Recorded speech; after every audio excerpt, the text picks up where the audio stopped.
నమస్తే. రైతులకు తెలంగాణ సర్కార్ గుడ్ న్యూస్ అయితే చెప్పింది. పంట పెట్టుబడి సాయం కోసం ఎప్పుడెప్పుడు వస్తుందా అని ఎదురు చూస్తున్న అన్నదాతలకు తెలంగాణ సర్కార్ అయితే మాత్రం ఒక కీలక నిర్ణయం అయితే తీసుకుంది. రైతు భరోసా కోసం కొంతకాలంగా రైతులు ఎదురు చూస్తున్నారు. ఒకవైపు వానాకాలం మొదలైంది. వానాకాలం పెట్టుబడి సాయం కోసం ఎదురు చూస్తున్న క్రమంలో రాష్ట్ర సర్కార్ అయితే మాత్రం ఒక సంచలనమైన నిర్ణయం అయితే తీసుకుంది. జూన్ 17 నుండి పంట పెట్టుబడి సాయమైన రైతు భరోసానిక రైతుల ఖాతాల్లో దశలవారీగా అందిస్తామని సీఎం రేవంత్ రెడ్డి మంత్రుల సమావేశంలో స్పష్టం చేశారు. ఈసారి ఎవరికైనా అంటే కటాఫ్తో సంబంధం లేకుండా ఎన్ని ఎకరాలున్నా ఆయా రైతులకు ఈ యొక్క వానాకాలం పంట పెట్టుబడి సాయం కింద భరోసా ఇవ్వడానికైతే మాత్రం ఈ యొక్క కీలక నిర్ణయం అయితే తీసుకుంది. గతంలో మాత్రం సీలింగ్ ప్రకారం మాత్రం ఇచ్చింది. గత యాసంగి సంబంధించిన పంట పెట్టుబడి సాయం విషయానికి వస్తే మాత్రం 4 ఎకరాల లోపే రైతు భరోసా అందించింది. ఆ 4 ఎకరాల పైన ఆర్థిక పరిస్థితి కారణంగా అవి పెండింగ్లో పెట్టింది. దానిపై కూడా ఒక నిర్ణయం తీసుకునే అవకాశం ఉంది.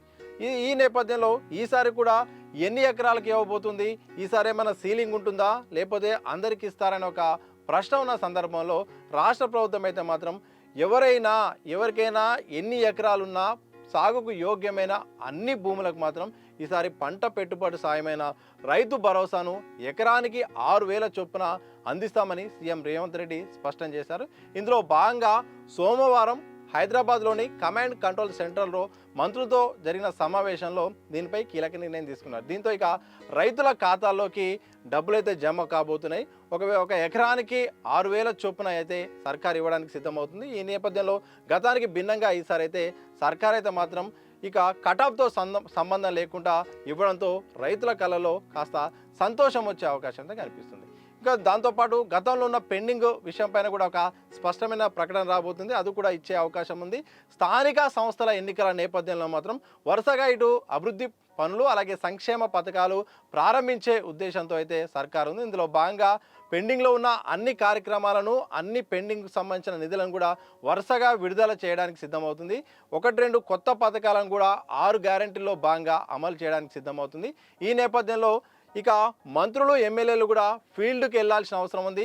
పల్లె బాట పట్టాలి, ప్రజలతో మమేకం కావాలి, ప్రభుత్వ అభివృద్ధి పనులను సంక్షేమ పథకాలను వివరించి ఎన్నికల్లో అవి మనకు తిరిగి లబ్ధి చేకూర్చే విధంగా చేయాలని కూడా సీఎం రేవంత్ రెడ్డి అయితే మాత్రం మంత్రులకు స్పష్టం చేశారు. ఇందులో భాగంగా ఇప్పటికే ఇంటర్నల్గా మంత్రులకు ఎమ్మెల్యేలకు కూడా బిగ్ టాస్క్ అయితే ఇచ్చిన విషయం తెలిసి ఈ నేపథ్యంలో ఇక ఎప్పుడు ఎన్నికల సంబంధించిన షెడ్యూల్ వచ్చినా అందరూ సిద్ధంగా ఉండాలి. అందులో భాగంగా ప్రభుత్వ ఫలాలను సంక్షేమ పథకాలను ప్రజల్లోకి తీసుకెళ్లాలని చెప్పి ఇప్పటికే స్పష్టం చేశారు. ఈ నేపథ్యంలో రైతు భరోసాపై కొంతకాలంగా రైతులు ఎదురు చూస్తున్నారు. ఒకవైపు పంట ప్రారంభమైంది, పెట్టుబడి సాయం కోసం ఎదురు చూస్తున్నారు. ఈ నేపథ్యంలో ఇక దీనిపై మాత్రం చాలా క్లియర్గా అయితే స్పష్టత ఇచ్చారు. ఎంత భూమి ఉన్నా కటాఫ్తో సంబంధం లేకుండా ఎకరానికి 6,000 చొప్పున అయితే మాత్రం వేయడానికి సిద్ధమవుతుంది. మొత్తానికి మాత్రం ఇక రైతు భరోసా పైన మాత్రం తెలంగాణ సర్కార్ అయితే క్లారిటీ ఇచ్చింది. స్థానిక సంస్థల ఎన్నికల నేపథ్యంలో మాత్రం ఇక ఎలాగైనా రైతులకు ఇబ్బంది జరగకుండా వాళ్ళ కళలో ఆనందం వచ్చేలాగా అసంతృప్తి పోయేలాగా అయితే నిర్ణయం తీసుకుంది. దీంతో ఇక ఇప్పటికే నిధులకు సంబంధించిన విషయాల్లో మాత్రం 8,000 కోట్ల వరకు అయితే అవసరం ఉంటుందని అంచనా వేయగా ఇప్పటికే 4,000 కోట్ల వరకు అయితే ఆర్బీఐ నుండి వచ్చింది. మరో 3,000 కోట్ల వరకు కూడా ఇప్పటికే ఇండెంట్ పెట్టింది. త్వరలో ఇక ఆ నిధులు వచ్చే అవకాశం ఉన్న నేపథ్యంలో దశల వారీగా అంటే సోమవారం జూన్ 17 నుండిగా రైతుల ఖాతాల్లోకి పంట పెట్టుబడి సంబంధించిన రైతు భరోసాను తెలంగాణ ప్రభుత్వం అయితే ఇవ్వబోతుంది. మరి చూడాలి దీన్ని ప్రతిపక్షాలు ఏమంటాయో. మరి ఈ నేపథ్యంలో ప్రభుత్వం కూడా ఎలా ముందడుగు వేస్తుంది చేయాలి.